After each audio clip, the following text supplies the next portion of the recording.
वसई विरारमध्ये दुपारनंतर पावसाचा जोर हा चांगलाच वाढलेला आहे आणि त्यामुळे अनेक सखल भागामध्ये पाणी साचायला सुरुवात झालेली आहे। मी सध्या आता नालासोपारा पूर्वेकडील वाकणपाडा या रस्त्यावर आपण जर बघितलं तर ही अशी अवस्था 1 तास पडलेल्या या पावसामुळे झालेला आहे। अख्खा रस्ता जलमय झालेला आहे आणि या ठिकाणी जर बघितलं तर ही बाईक जी रस्त्याच्या कडेला आहे ती अर्धा बुडालेली आहे। भयानक अशी अवस्था या ठिकाणी रस्त्याची झालेली आहे आणि पाण्यातून मार्ग काढत वाहन चालकांना या ठिकाणी जावं लागत आहे। नागरिकांनाही पाण्यातून मार्ग काढत जावं लागत आहे।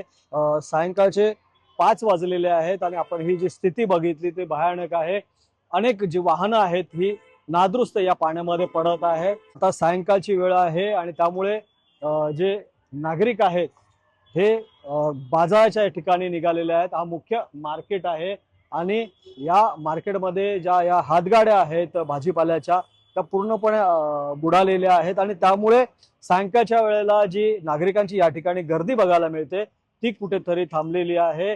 1 तासच पाऊस पडलेला आहे आणि या 1 तासाच्या पावसामध्ये या नालासोपाऱ्यातल्या सखल भागातील रस्त्याची जी दयनीय अवस्था आहे ती यावरून दिसून येत आहे। प्रभाकर कुडाळकर, एबीपी माझा, नालासोपारा।